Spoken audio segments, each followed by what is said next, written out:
Right, so you want to learn how to write an essay.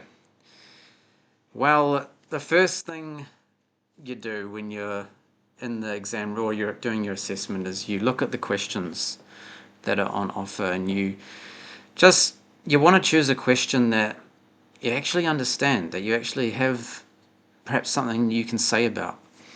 Because you'll be given a list of about 5 to 6, 7, 8 maybe questions. Here's some from a previous year.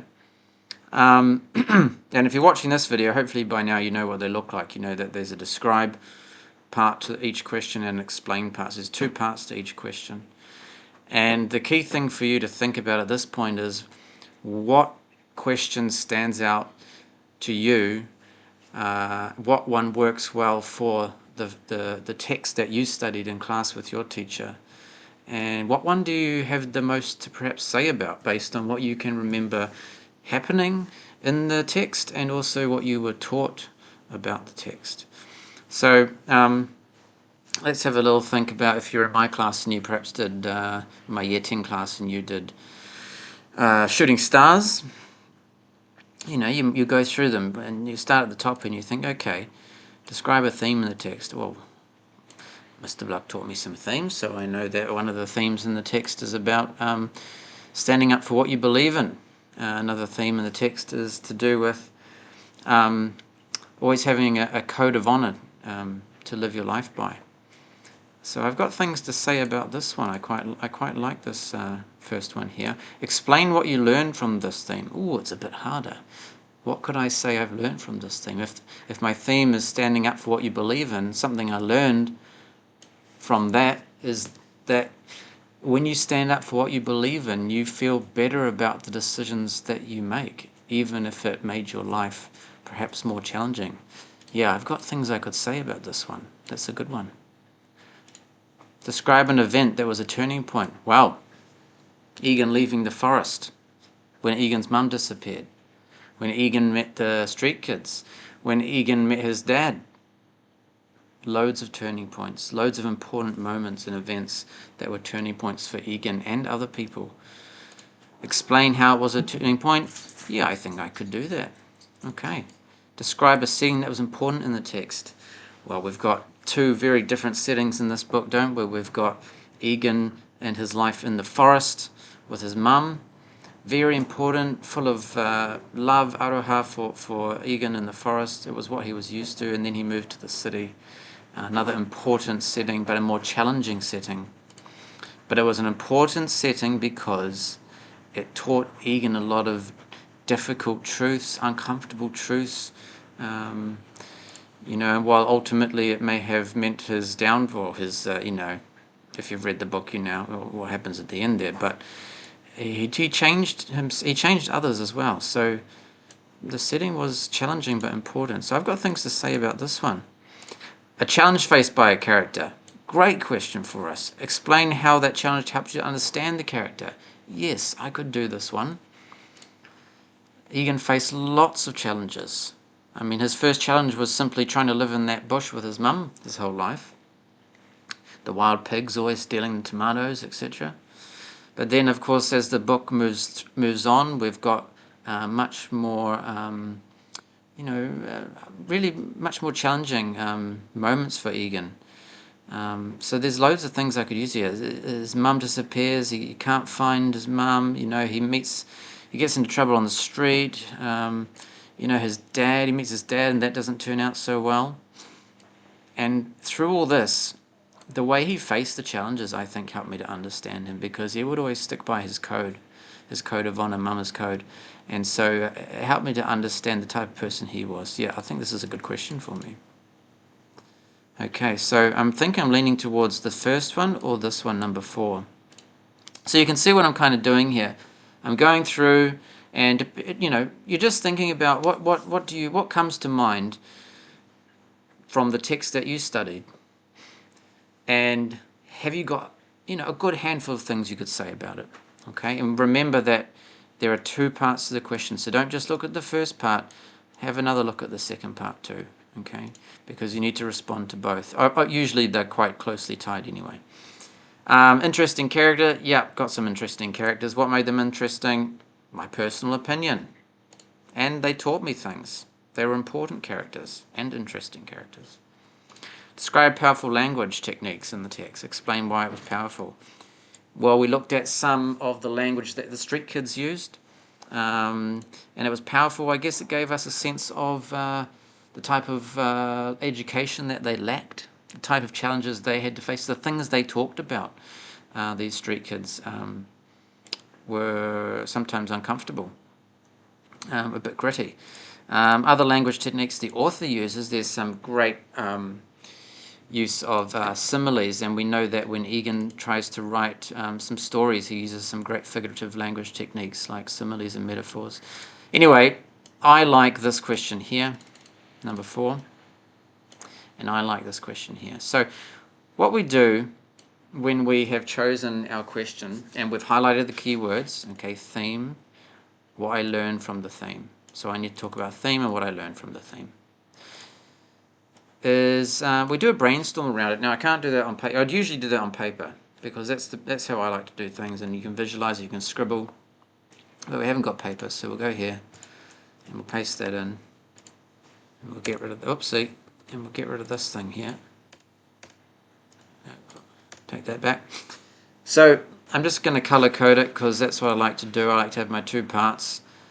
Describe, that can be what's that? It's going to be red. And then, oops, it's a strange red, hard to see. And then explain, make it blue. Okay, I like to do that just so I know which parts are what. So describe a theme in the text. And at this point, all we need to do is we just need to answer the essay question directly. We can actually answer the essay question in 1 or 2 sentences, and we could say, well, we've answered it. But of course, an essay is a large piece of writing, and it's about proving that your interpretation or your opinion or your perspective is valid and true and important. So, but we can start by just beginning to answer the question directly. So describe a theme in the text. A theme in Shooting Stars is, what did I say before? Is that it's important to have a code to live your life by. Explain what you learned from this theme. Well, I guess I'm explaining why it's important.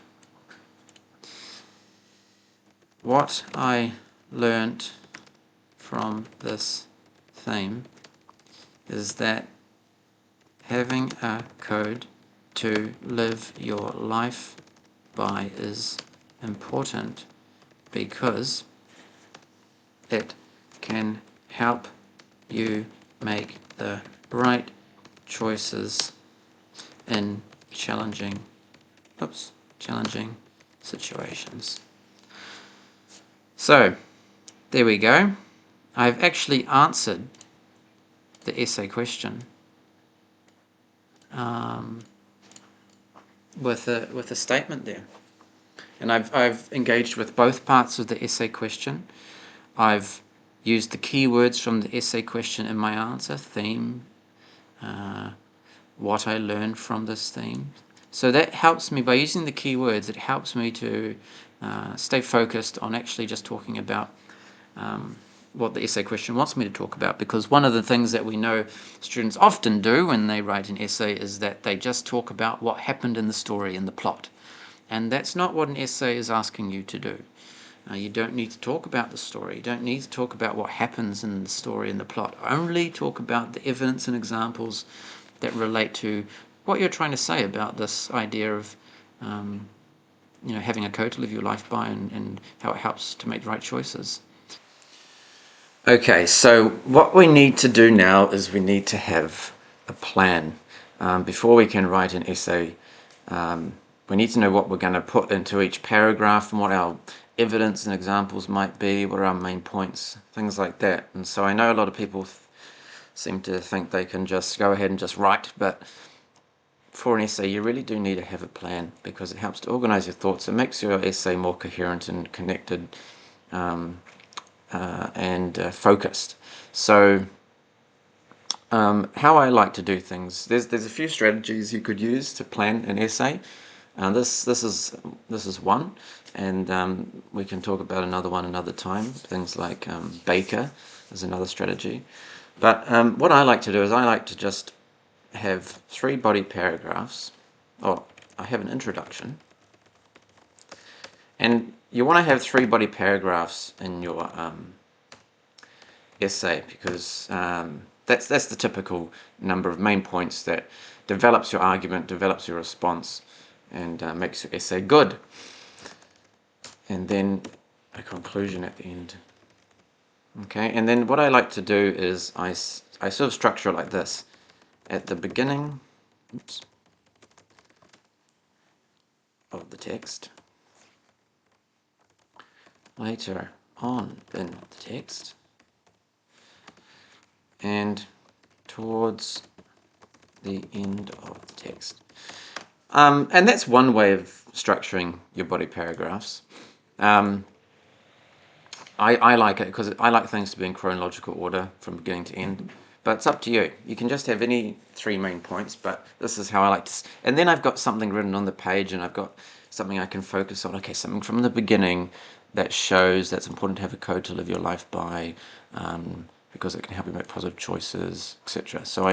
And then something from the middle that does that, something from the end that does that. So it just helps me to focus. So I might say here, at the beginning of the text, Egan uses his code to guide his decisions. Later on in the text, it's kind of tested, isn't it, his code? He's got his code that he uses to make the right choices, but sometimes it's tested because life outside of the bush, life in the city, is very different and difficult for Egan. So it's put to the test, the mama's code. So I might say, later on in the text, Egan's code is tested. He experiences new situations that really test his commitment to mama's code. But he also relies on his code to just stay positive, I think. Code to stay positive. So that's kind of going to be what I put in the middle of my essay. At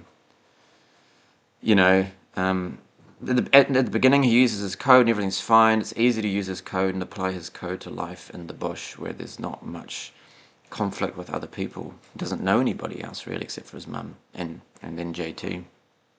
Later on, he goes into the city and he's trying to apply this code because it's important to have a code to live your life by, but it's often tested. It's often challenged, and it doesn't always work out the best for him in the moment. But we can see, later, after he's stuck to his code and stayed true to his values, that he always seems to come out pretty all right until the end of the book. And then, so towards the end of the text, well, we know it's a tragic end, but even though it is tragic for Egan, Egan's code changes others and the world. His code has made a big impact on other people and internationally. Everyone wants to get in on, what Egan's story, but unfortunately it all comes to a very tragic end. And then I'll conclude and just repeat myself and summarize, and I'm done. Okay, so this was I've done this loads of times before, so it's easy for me to make this look a little bit easy, but essentially what I'm doing is I'm just thinking, okay, how is this theme shown at the beginning? How is this theme shown in the middle? And how is it shown at the end? And different papaya, no, down, sorry, it's the cat. Different main points for each paragraph that, he used it, it was challenged, and it changed other people, all to do with his having a code to live your life by, the theme. So I might be able to take this further now, because the other thing we need, remember, is we need to have examples and evidence. So I think I mentioned some as I was brainstorming out loud there. Specific examples, specific bits of evidence that we could use to support our main points. And this one makes me think of a quote. When he uses his code to guide his decisions, I remember that they talked about the code quite often, like his mum and Egan talked about the code quite often. There was something like, we discuss the code in one of the rules every now and then, and talk about what it means and how to use it in everyday life. Something like that. It might not be entirely correct, but I'll go and have a think later on. So this is kind of evidence that shows that, you know, the code is something that is often thought about and talked about and used by Egan to guide his decisions, and his mum. So that's the evidence to prove that what I'm saying is valid. I remember that Egan sticks to his code of the one that's about never tell a lie or something, never tell a lie. When he's asked by JT about where he lives.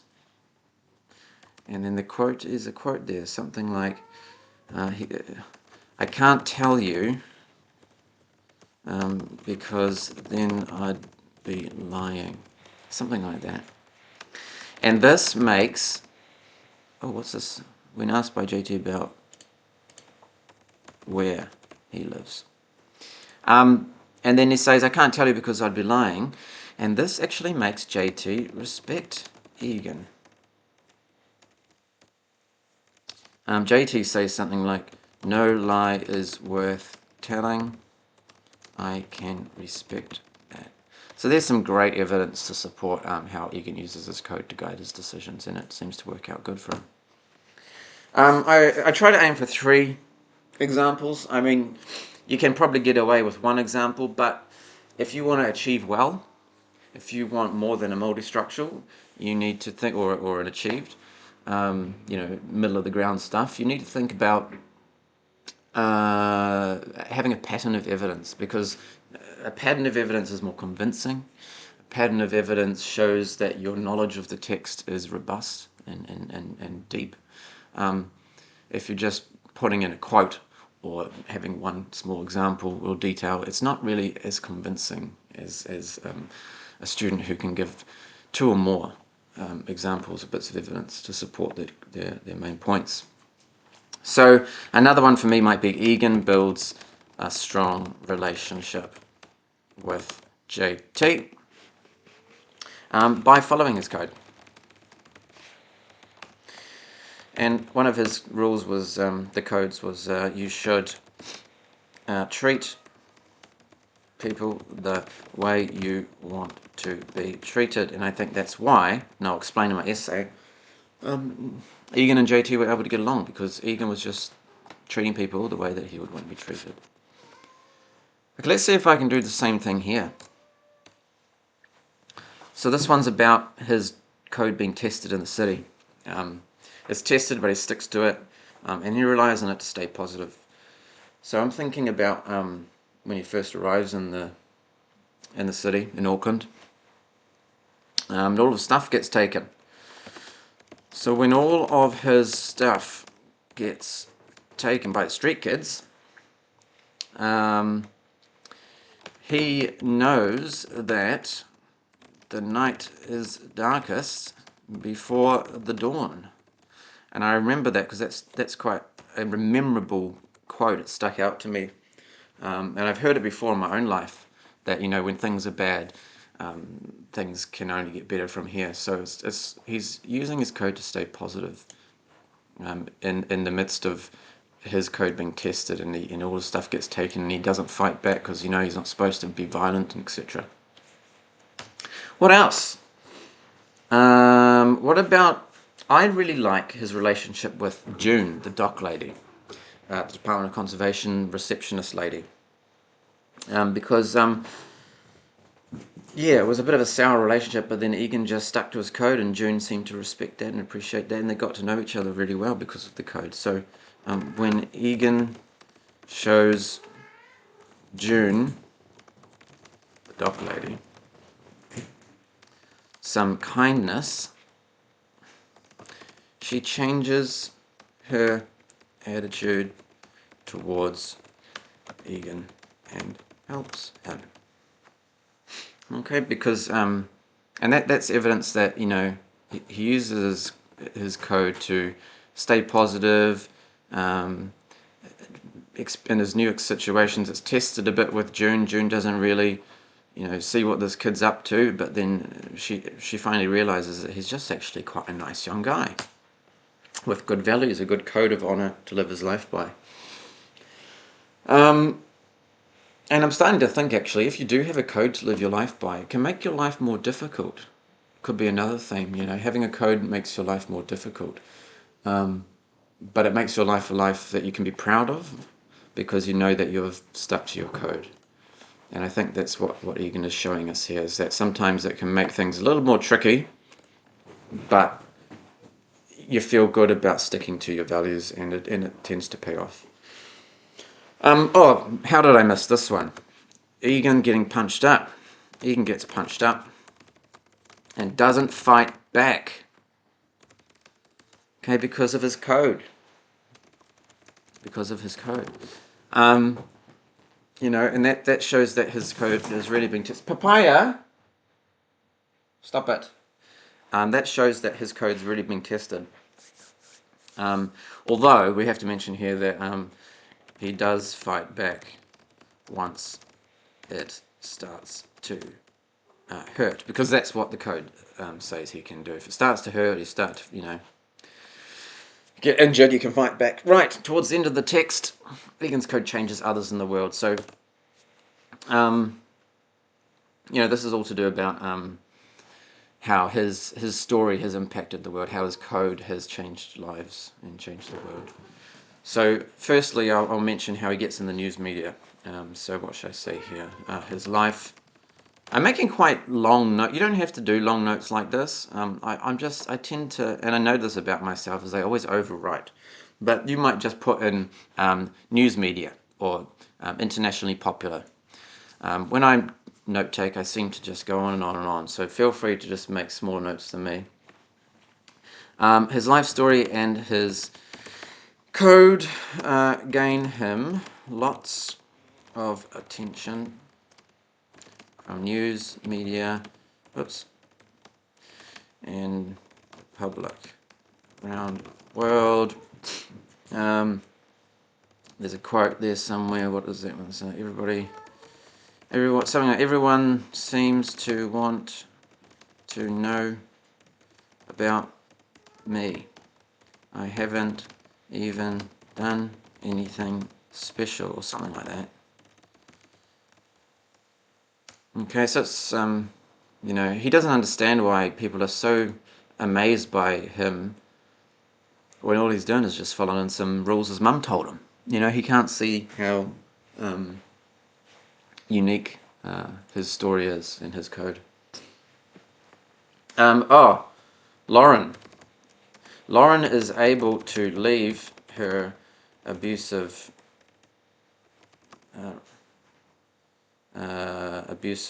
partner, Ray Tucker, Egan's dad.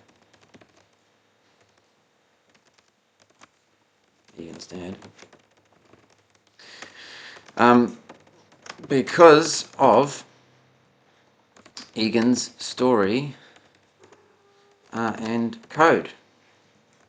And she says something like, you know, I read some of your story, or diary, I read some of your diary, maybe it was. And I'm so sorry for doing that, but you have opened my eyes. Egan, something like that. and it was one of your rules. Don't complain. Act. Well, I'm acting. Egan, I'm getting out of here and you should too. Something like that anyway. I'll go back and check that. But yeah, because of Egan's story, his diary, and his code, Lauren was inspired and felt like she could do something about her situation. So Egan has changed others positively, changed Lauren. And then I guess finally, the one to end on for me would probably be his death. His death impacts the world. And that's all I really need to say here. His death impacts the world positively. There's a quote from the news article, something, his, what is it? Egan believed the world would be a better place if people just lived according to a code. Code of honor.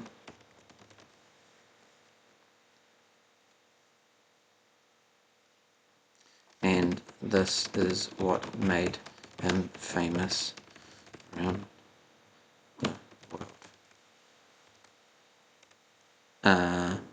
Yeah, something like that. I'll find the right quote. But yeah, so that's one way of going about it. You just smash out your answer to the essay question, okay, and then you've got your theme and the things you learned from the theme. I'm actually starting to think I could add on to this now. Like I said before, having a code to live your life by is important because it can help you make positive choices in challenging situations. And while it can make your life more difficult,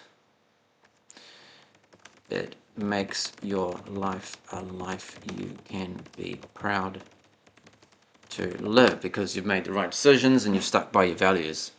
So I could add that on there, and I might go back and refine some of my planning and see if I can say something about that, although most of these examples play into this idea anyway.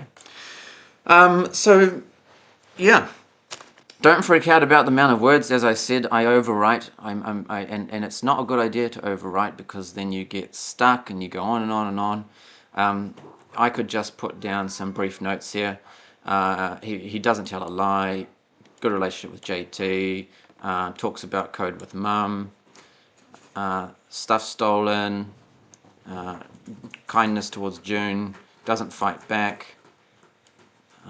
Gets famous. Lauren is able to leave her relationship. Death impacts the world. So I've just gone a bit overkill, but I wanted to get out how I would if I was planning really comprehensively and getting all my quotes in and stuff. That's how I might do it. And it's a good idea to plan because it makes the writing so much easier. Now I've just got all my stuff there. Now I just have to smash it into bang it into a paragraph, a sexy paragraph or whatever paragraph format you like to use. Okay, so that's one strategy for how to plan your essay. And remember, an essay is an introduction, 3 body paragraphs, and a conclusion. Okay, and there'll be other help about how to do an introduction, body paragraphs, and conclusion in later videos. Okay, so yeah, check out the other strategies. There's other ones like you can just do sort of a brainstorm, planning around the question, brainstorming around the question. Baker is another strategy. So yeah.